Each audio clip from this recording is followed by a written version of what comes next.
Live from the Washington, D.C. area, it's the Inside Scoop, Emerald Planet. All the ecology news that our viewers want to know. Now, here's your host, Executive Director of the Emerald Planet, Dr. Sam Lee Hancock. Hello and welcome to the Emerald Planet as we come to you from Washington, D.C. in the United States as we look around the globe in 144 different nations, looking for those 1,000 best practices, the technology, services, and products are making a difference as we move through the 21st century. And although we're looking at energy and water and a number of other issues as we add another 2 billion people to the planet by 2050, how are we going to be able to provide the food and allow people to be involved in actually their own food production? We have an expert that's coming on. They're going to be talking with us about that very issue. Her name is J.M. McFall. She is president and also a master gardener, which we'll talk about what that means. And her organization is called Organic Living for All. And we're going to be starting off talking about youth gardeners and getting involved. And also sitting right beside me is Dr. Jose Colucci Rios. He's a professor retired from the University of Puerto Rico. Jay's going to be coming in by Skype, and my special guest and Skype backup is Jose himself. So, Jay, welcome to the Emerald Planet TV. Well, thank you. It's good to see you again, Dr. Sam, and you, Jose. It's great having you with us. You're doing absolutely fantastic work, and I don't know how you keep up with all the newsletters and the various media reports that you're sending out. It's absolutely amazing what you're doing. But tell us a little bit about this Organic Living for All, and then why involve children as far as food production? Many people think of that as an adult endeavor, not kids. Yes, well, part of our mission is to teach people how to restore the life of our planet, our soil, and then to grow their own food and become healthier, a healthier planet and healthier all of us. Well, looking at that, what are the ages that you like to start engaging with the children and as they grow towards young adults? Well, I have kids come here of all ages. That little girl you just saw behind you was here today, and she loves gardening. So I let any age kid into my workshops and my classes, and they love it. Well, I think it's fantastic because when you start at that age, and of course I was raised on a ranch, and we had about 1,200 acres and huge amount of food production within the family itself. And so I was out digging weeds and planting seeds at about this size, so I understand what that's all about. What do you think is so important about involving children and young adults as far as gardening is concerned? Well, we're so far away from the farms that most people don't even remember that food comes from the soil. And the food we eat is shipped, and who knows how long ago it was picked and harvested, and how nutritious is it actually? Most of our food is not very nutritious. It's got quite a few toxins in it. Yeah, well, looking at it, just like these young people here getting involved and they're working in the inner city, as we all know, 80% of the population in the United States is now living in urban areas. Mm-hmm. And as you were saying, Jay, they really are disconnected from the land, from the food that they eat. So like these 4 young people sitting here, what are they learning that really engages them to know where their food supply is coming from, but more importantly, the value of that food? Well, I'm actually teaching them that gardening is part science, but it's part art, that they can get very creative and grow delicious, nutritious food that is not only good for them, but it's exciting because they get to plant it, they watch it grow, they harvest it, they eat it, and it's so much of a delight for them to do this.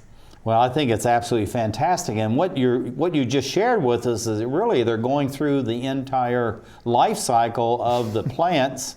And of course, we see something here as ornamental, but it's just amazing that they actually take it from, I guess, really from seed all the way through to fixing it and using it in the kitchen at home. Is that correct?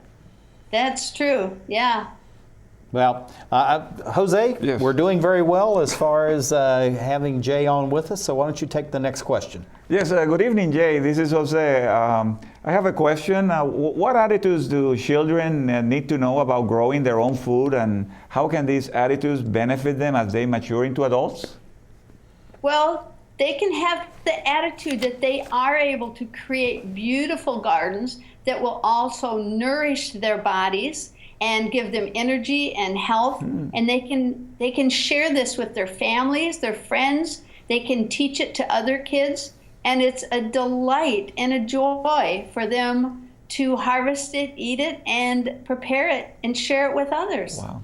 Well, looking at, we've really been focusing on the youth, which is absolutely fantastic, but also the other component is the adults, either the parents or the main caregivers that you have as far as the children themselves. What are the adults learning from this process by having the children involved?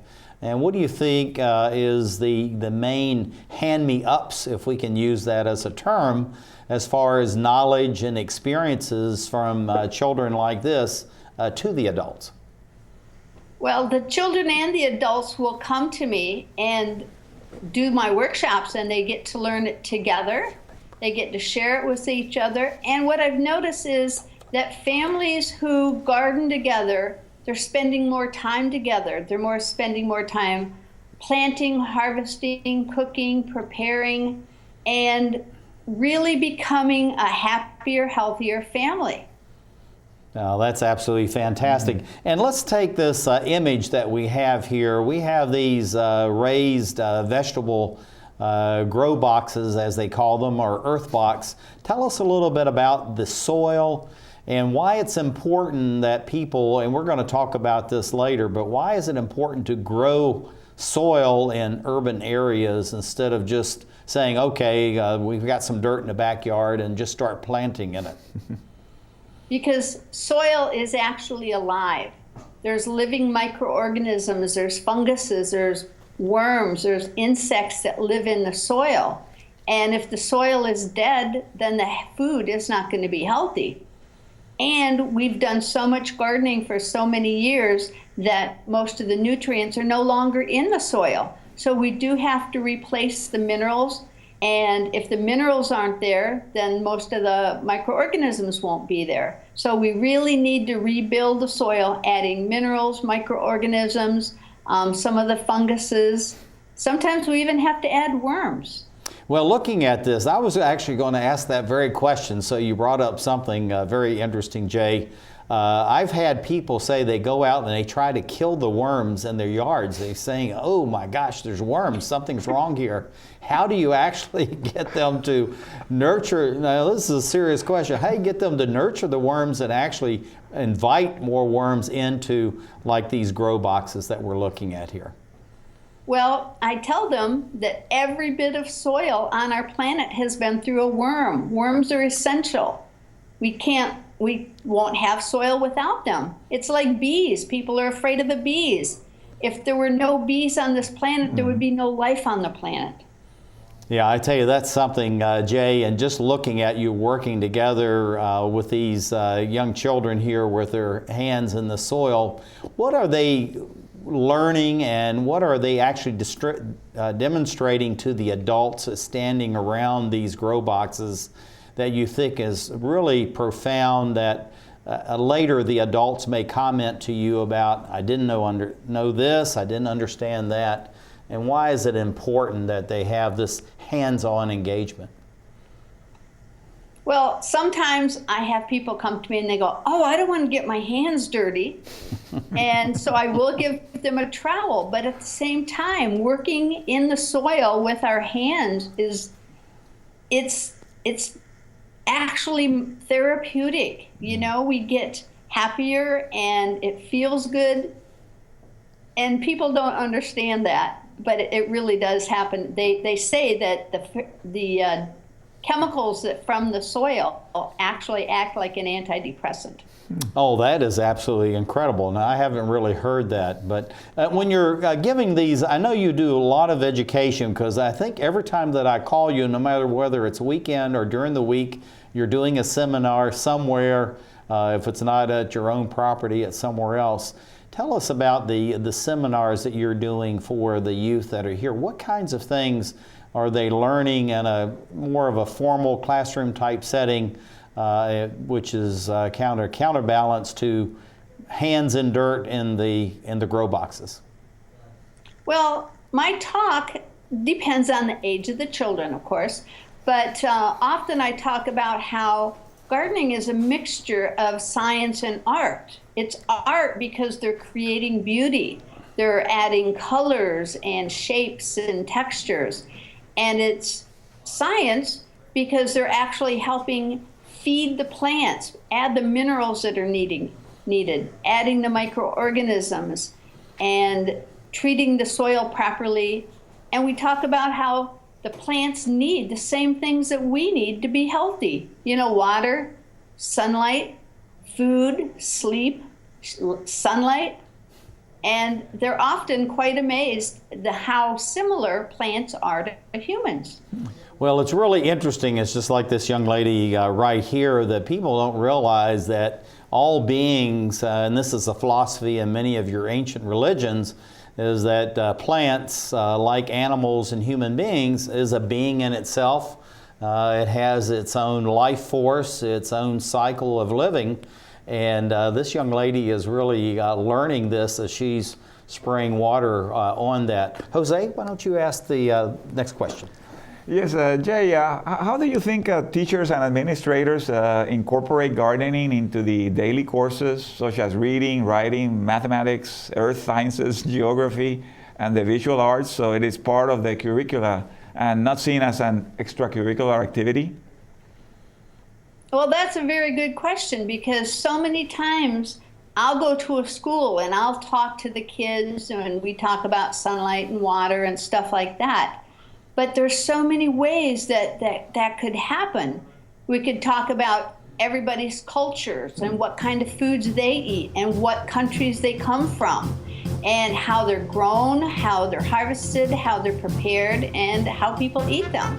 That's fantastic. Jay, we're going to lose you in just a few seconds. This is Jay McFall. She's President, Master Gardener of Organic Living for All.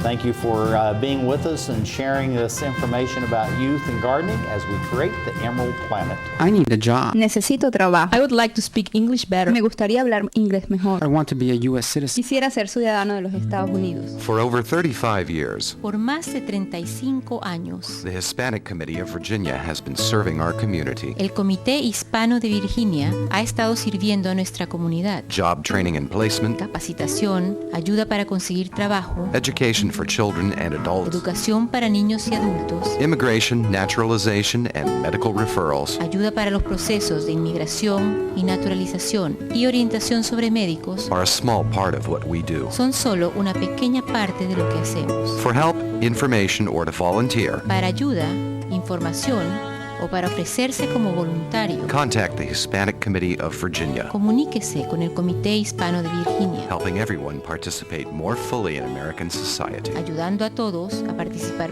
plenamente en la sociedad norteamericana.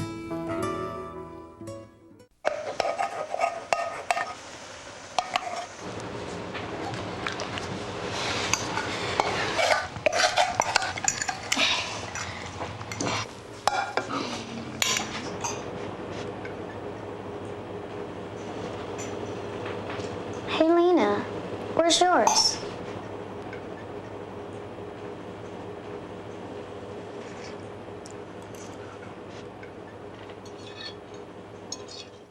Would you notice if you were missing half your kidney function? According to the National Kidney Foundation, 20 million people have chronic kidney disease, and 20 million more may be at risk and not even know it. Anyone with high blood pressure, diabetes, or a family history of chronic kidney disease is at risk. Early diagnosis is vitally important.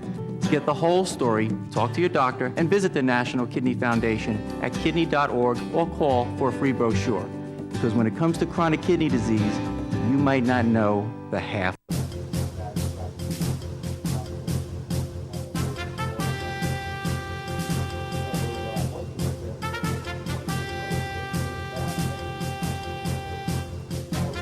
we're back to the Inside Scoop Emerald Planet. Here again, your host, Dr. Sam. Hello and welcome to the Emerald Planet as we come to you on a week-to-week basis from Washington, D.C. in the United States. And we're looking for what we call the 1,000 best practices, the technology, services, products, and of course the people that are making a difference as we move through the 21st century. And by 2050, it's estimated that we'll have about 9 billion people on the planet. And so as people say we're struggling to feed the 7+ billion we have now, how are we going to be able to accommodate another, in essence, 2 billion people? And the answer is we better figure it out because they're going to be here whether we're ready for them or not. And we have someone who's actually not just thinking about this or wishing that we have better solutions by 2050, but she's actually doing something about this. Her name is J.M. McFall, President and Master Gardener of Organic Living for All. And we're going to be talking about vertical gardening and kind of tongue-in-cheek growing up in urban environments. And then sitting right beside me is Dr. Jose Colucci-Rios. He's a professor retired out of the University of Puerto Rico as our in-studio special guest. And Jay's coming in to us by Skype. Jay, welcome to the Emerald Planet TV. Thank you very much. I just think I want to go to this slide very quickly if we can. I think this is incredible because we're talking about vertical gardening. So tell us a little bit about vertical gardening and how that really relates to this organic living for all, because it's interrelated in a very nice way, but also it's a very futuristic way of looking at food production as we do head towards 2050. Well, there's so many people living in cities. They either live in an apartment with a very small balcony or even smaller patio, or they have no land whatsoever. And so growing vertically is a way to solve this problem. You can see on this barn, they put fabric across it and they planted right in it. Now, how innovative is that? Well, the thing I like about what we've seen, and we're going to see more photographs as we go through this conversation, Jay, but you're using very practical things. I think I have this, I'm going to go down 2 more. I mean, how much more practical can you get than having soft drink bottles converted into being a vertical garden? So tell us a little bit about how this comes about where people are using very common, ordinary things instead of spending, as in the past, hundreds of thousands, millions of dollars to do a very similar thing. Well, they just get creative and innovative. Now, this one here I'm a little worried about because we know that plastic, when it's got moisture in it and it's heated up, it can release toxins from the plastic. So I would be leery about this one, but still, look at how creative and inexpensive that was. Well, the whole thing about it, and I would agree with you, and that was the first thing I thought, but when you're looking at the shanty towns around the globe where you have maybe a fourth to 40% of the Earth's population, some 2 to 3 billion people living in areas, this may be the only medium they have as far as growing their vegetables. So it comes down to either they have nothing to eat or they use these kind of very practical things around them on a day-to-day basis. So it's all about balance. Wouldn't you say that, Jay? Exactly. You do what you can do and you use it in the economics of the situation. Yeah, I'm going to go back up to this one too and maybe explain what the medium is here because again, this is something that's very practical. It's available even in Washington, D.C. with all the renovation that's going on with the various houses. But describe a little bit about what we're seeing and how this can be used. Well, these are gutters that have been reclaimed by whoever didn't need them, and they mounted them on a wall, put dirt in it, and they started raising food in it. I mean, how cool is that? I'm laughing. I just think it's fantastic. But looking at this, you and I have talked about this in the past as far as the grow boxes and the Earth Box, which is a trademark name. But what kind of soil would you have in these? Because these really are old gutters, and there's millions of lineal feet of this in urban areas, as many cities now are renovating and reviving themselves. So what would be the grow medium that you would have in these gutters? Well, you need to have soil which will hold on to moisture and nutrients, and you need to add some nutrients because most of our soil is depleted of nutrients. Now, looking at this as far as that, you and I have talked about this before as well, as far as growing soil. One friend of mine up in Minneapolis calls it growing dirt, but he really is referring to soil. How would people look at this and say, okay, we need to be actively involved in creating new soils from what we have in our yards or maybe within the neighborhood? How can they do that as far as mulch and the various other organics that people are producing right in their own home that may be going to the landfill? Well, a lot of people throw their kitchen scraps in the garbage. Mm-hmm. They could keep those, they could dig them into the soil, they could create their own little compost bins, mix it with leaves, paper scraps, shredded paper, anything that was ever alive can go into a compost, and that will create soil. Yeah. It will bring in the insects that'll help decompose it, and it'll actually bring in worms as well. Now, looking at these kinds of things, I know that you have a real focus on youth and also involving the parents. How can the youth and the parents get involved in this kind of vertical agriculture in their own homes? Let's say they are living in a condominium or a high-rise apartment somewhere, or some other more dense living than having, say, a large yard area that maybe they could convert from, say, grass into vegetables, herbs, or even some fruit. Well, these tower gardens that we sell are stackable. So you can stack them as high as you can reach them. And you can have different stacks. The kids could have some that are only 2 or 3 high. The parents could have some that are taller. You can grow herbs, you can grow vegetables, you can grow various different things, summer crops and winter crops in those. And you can't really grow fruit trees in those, but you can grow, sometimes you can grow fruit trees in pots though. Yeah. But this is great because it's fresh, you can eat it on a regular basis and add nutrients into your diet. Yeah, and this is something they can be doing themselves. Jose, why don't you ask the next question? Sure. Jay, could you elaborate on why people should try vertical gardening? Well, for a few reasons. One, they're very, very simple. They don't require digging up the dirt and replacing the dirt and, preparing the soil. You can get soil, you can add to it, you can get the minerals and the microorganisms and add to it. They're portable. So even filled with dirt and plants, they're movable.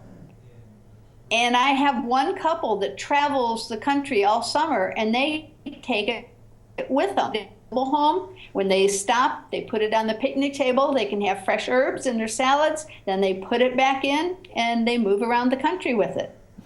Now, looking at this stackable unit that you're talking about, this is a little larger than the one we saw earlier.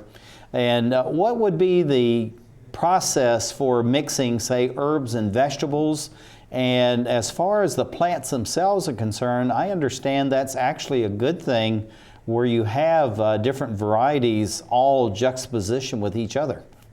Yes, exactly. You can have, there's 4 pockets in each one of those. So I usually put things that kind of reflect each other, opposite each other. Like you could have 2 spinaches opposite each other, and then you could have 2 herbs opposite each other. Then the next one up, you could have herbs as well as like pepper plants or broccoli plants. So it's whatever you want to grow in them, you can grow, and it's a lot of fun.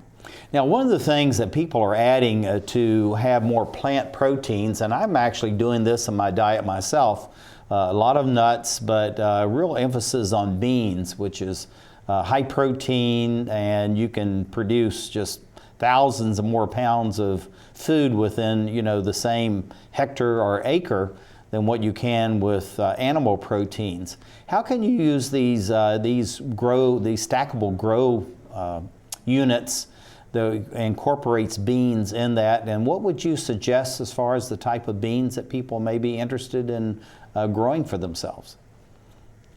Well, I don't think these are going to work for beans because each pocket is big enough for one plant.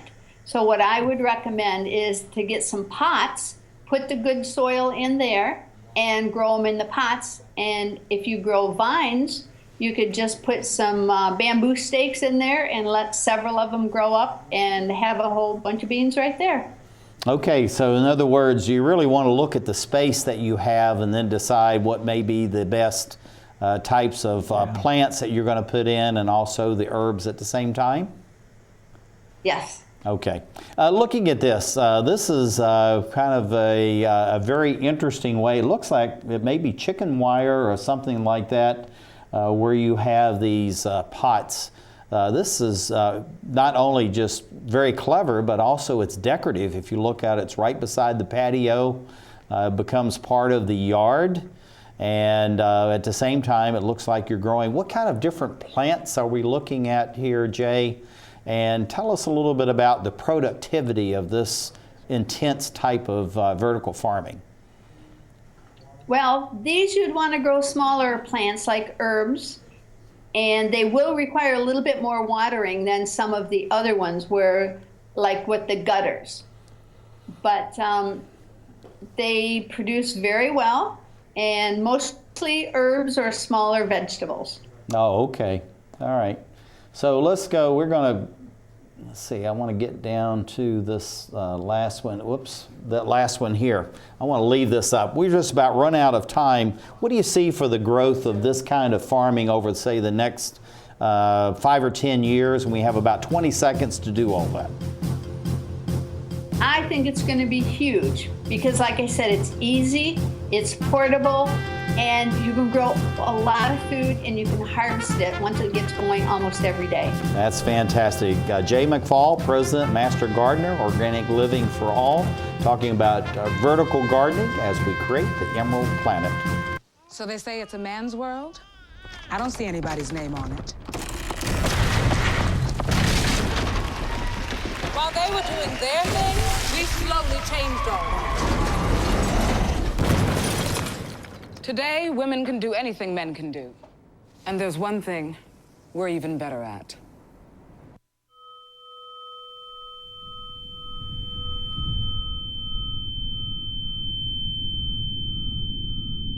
Open enrollment is back. Enroll Virginia wants you to get covered for 2016 and beyond. You have until January 31st to enroll in affordable health care. If you wish to have coverage by January 1st, you must enroll by December 15th. That's less than a month from now. Remember, the penalty for not having health insurance next year is a minimum of $695 per person. Don't think twice about it. To find an enrollment event near you or to get free help with the application, visit our webpage or give us a call. El periodo de inscripción ha comenzado. Enroll Virginia quiere que tú y tu familia tengan cobertura médica este próximo 2016. Tienes hasta el 31 de enero para inscribirte. Si deseas cobertura desde el 1 de enero, debes inscribirte antes del 15 de diciembre. Recuerda que si no tienes cobertura el próximo año, te multarán una suma mínima de $695 por cada adulto. No lo pienses más y visita nuestra página para más información o para ayuda con la solicitud. Hey, Hard, what's this? That's my resignation letter. You're resigning. Why? Because you're constantly ignoring me. You're half as active as you used to be, and you get stuff like this. You've been putting me under a lot of pressure lately. That's why I'm ready to quit. I forgot. I'll do better. Please, don't quit on me. Okay. But remember, it's not what you say. It's what you do. Listen to your heart. Don't let it quit on you. Let's go for a walk. Uncontrolled high blood pressure could lead to a stroke, heart attack, or death. Get yours to a healthy range before it's too late.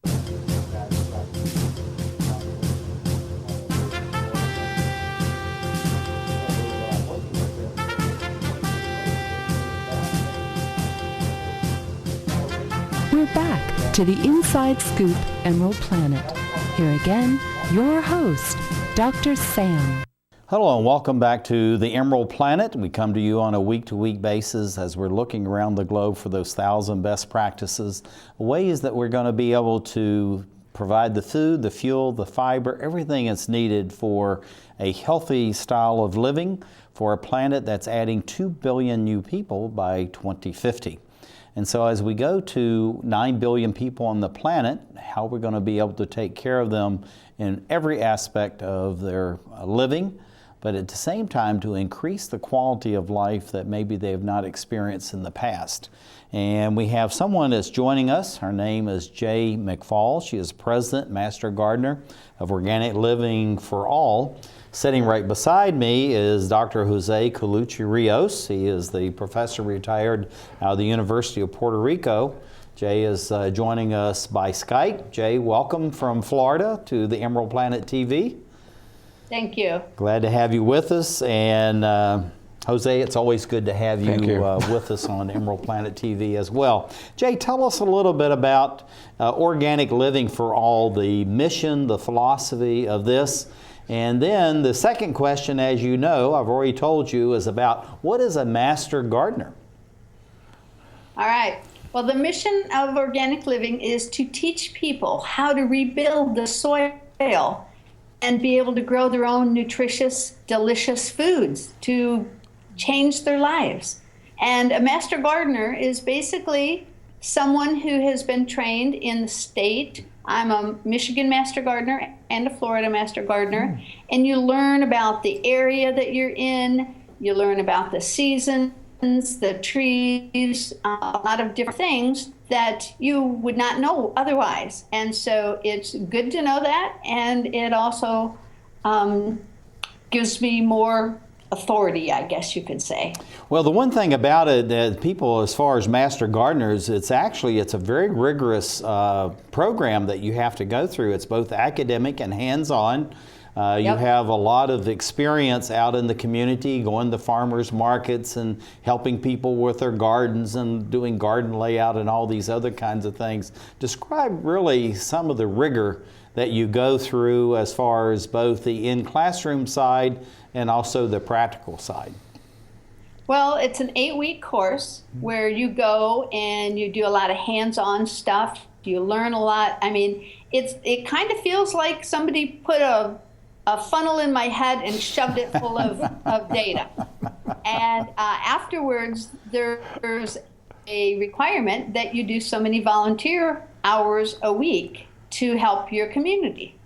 Yeah, I think it's absolutely fantastic. And the reason I'm laughing about this, when I was working with Virginia Tech and the Cooperative Extension, we did all the master gardening training for all the Commonwealth of Virginia. And I know you went through, I didn't know about the Michigan connection, that was a new one, but I know about the University of Florida and the work that they're doing there. And that really is a very rigorous program they have there because of the diversity of agriculture and the large gardening projects that they have throughout the state. So that says a lot for you, and it really gives you a certification from the university. That's very important. But now that the population in the United States is almost actually exceeding 80% now as far as people in urban areas, what do we need to be thinking about as far as the types of seeds, the plants we're using, and how do we mix this so people become really connected back? And we've focused on children in the past, but as far as adults, how do we really connect them to the land? And it may be their patio in a high-rise apartment complex or a simple backyard in the 1990s row house. How do we do that? Well, soil preparation is the most important thing that there is. If we don't have living, healthy soil, our food is not going to be healthy, and it's not going to be as good for us as if it were. So we really do need to replace the minerals that are missing from our soil and work with the plants. We want to grow heirloom type seeds, organic seeds. We don't want the genetically modified seeds because that's not going to be good for us. And once people get into gardening and growing their own food and realizing how much better they feel and how much better tasting food is. Minerals are what gives food its flavor. So when you eat a tomato and it tastes like cardboard, there's no nutrients in there. So when you start growing your own food and you find out the flavors are phenomenal, you'll never go back. Now looking at, you talked about heirlooms, and this is something that most people would not consider or even think about. And I guess we're talking about, in essence, the native species, maybe the varieties that were in these areas. But when you have a very vibrant society like the United States, people are moving from all over the globe into the United States. They're bringing various seeds from South America, Europe, Southeast Asia, and all these places. So it's a real mix that we have here as far as the fruits and vegetables, beans, and all the other staples that we're eating. How does that impact the quality of the food that we're getting? Or is all of this mixture really adding to the diversity and the wealth of what we have to eat, as long as we have the proper soils? I think it adds to the diversity and the flavors of foods.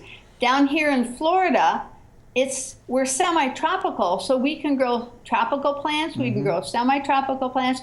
I grow a lot of the plants that I grew up in Michigan with. So it's amazing the variety of foods, and I have plants from Africa, from Egypt, from all over the world. And it's amazing to have these different flavors, these different types of plants that most people have never heard of. So you think that really is adding to the genetic pool as far as the plants are concerned, and so it's really helping as far as maybe the strength and vitality of the plants, as well as adding new the fungi and other things to the soil? Yes.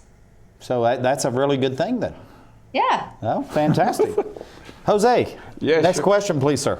Yes, Jay, what is meant, or elaborate, I guess, on the concept of the growing soil, and why is it so important for American urban food production? And Jay, before you answer that, I want to bring up this slide, because this is something that really goes to the heart of this, if we can bring this slide up.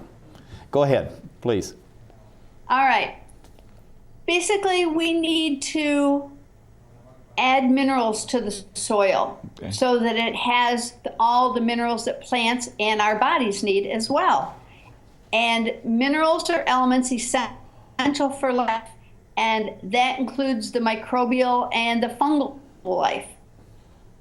So if the minerals in the soil, we're not going to be able to have all the other beneficial microbes and insects that we need to have in there. So once we actually get living soil, along with the worms, the microbials, the funguses, all these different critters, our soil becomes alive and it's more able to give life to our plants. So our plants will then be more energized, more full of nutrients, and it's amazing their flavor.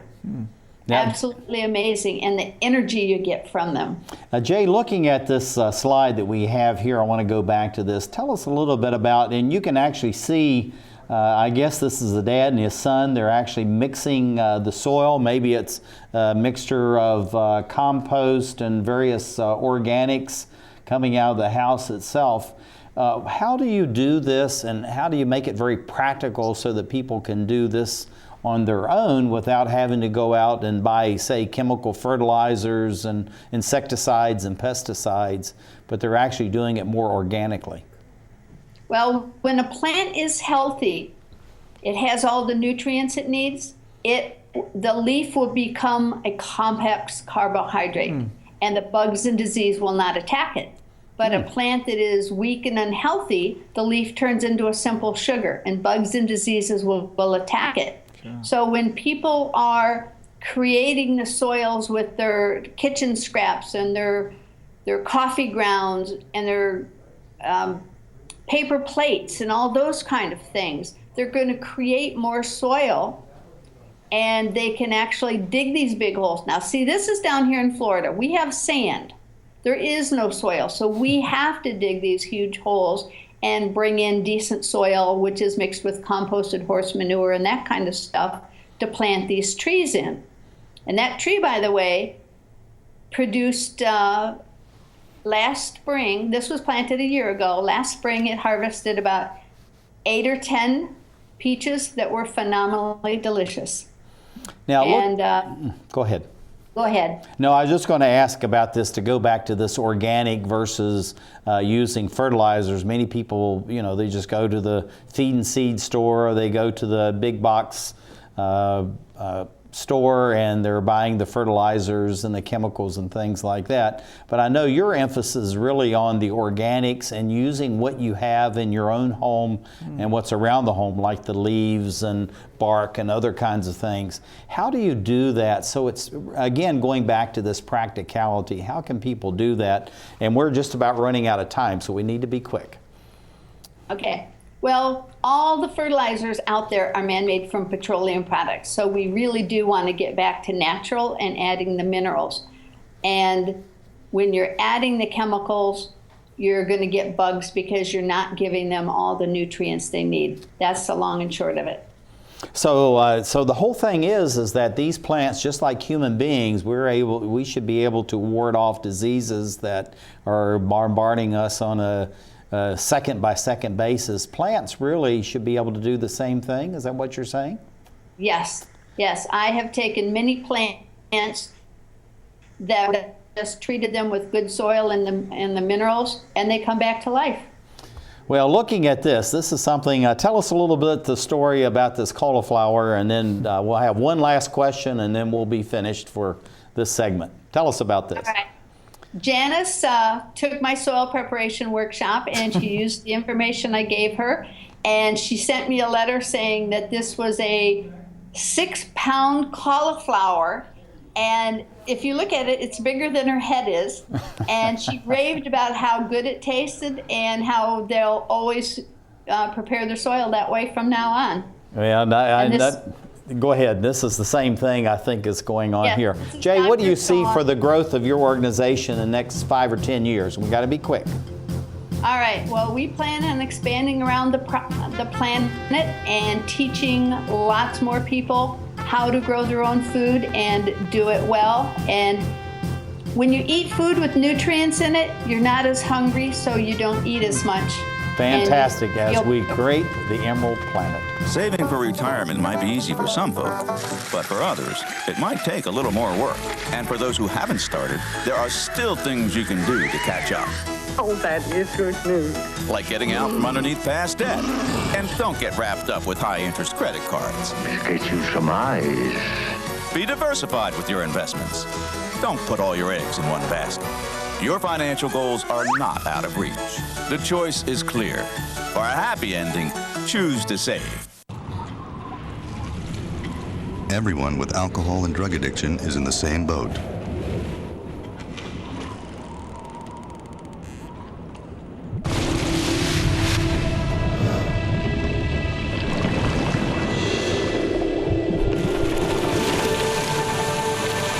With treatment, you can find solid ground. For drug and alcohol information and treatment referral for you or someone you know, call 1-800-662-HELP.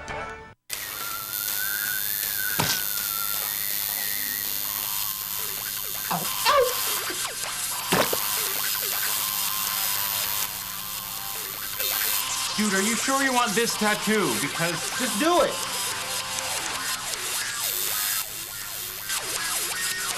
Some mistakes in life are permanent. Like hearing loss. To learn how to protect your hearing, visit asha.org. You've probably heard about heart disease, but did you know that it's the #1 killer of women nationwide? Heart disease claims more lives each year than breast cancer, lung cancer, or strokes combined. But there are steps you can take to protect yourself against it. For more information on how you can prevent heart disease, contact your local American Heart Association or visit their website at www.americanheart.org.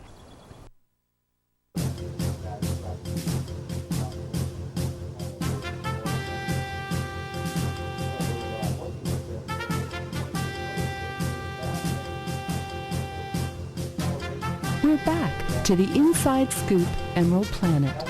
Here again, your host, Dr. Sam. Hello, I'm Dr. Sam Hancock, the President and Executive Director of Emerald Planet TV.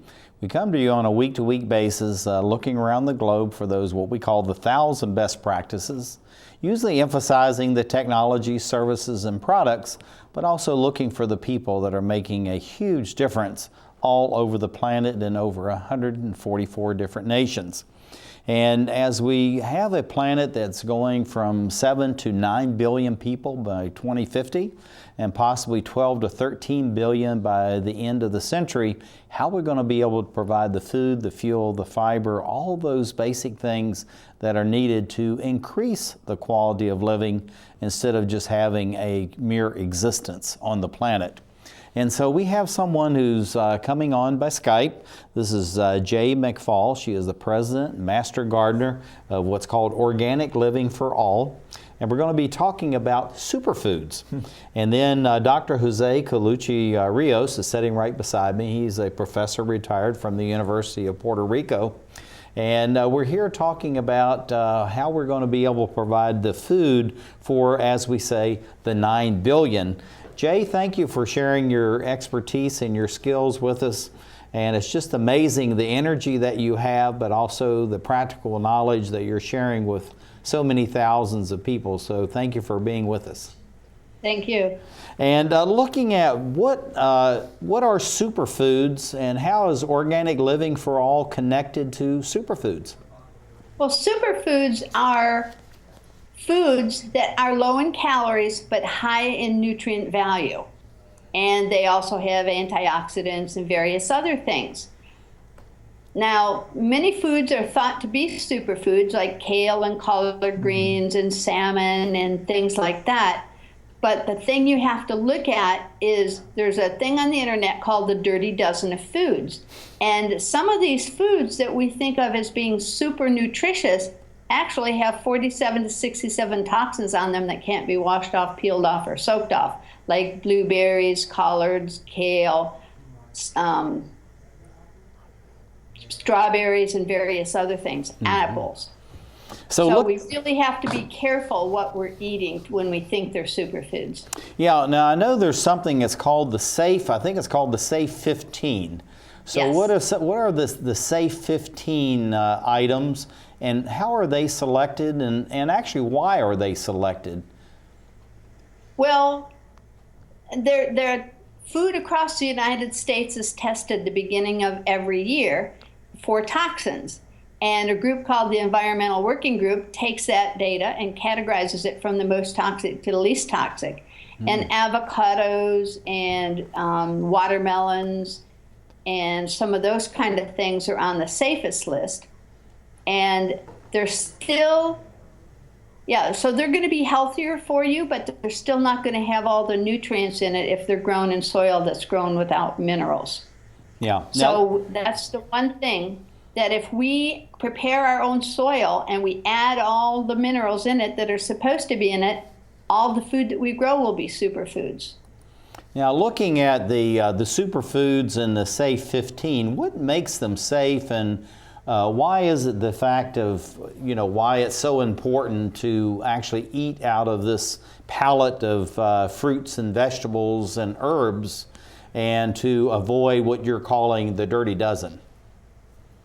Well, because the Dirty Dozen has 47 to 67 toxins in it that can't be washed off, peeled off, or soaked off. Now, why is that? Let me ask this question. Why is that? What makes the Dirty Dozen to have that?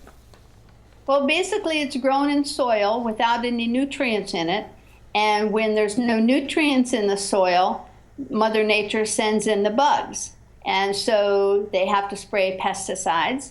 And then there's more diseases and et cetera that go in and attack the plants. So they're just having to add more and more poisons to get the plants growing and not have bugs and diseases. I see. Now the SAFE 15 though, why do they not have the same problems that the Dirty Dozen have? Well, that's an excellent question, because it's not just that, they have things that can be peeled. But like avocados, apparently they're just easier to grow, and they get less pests.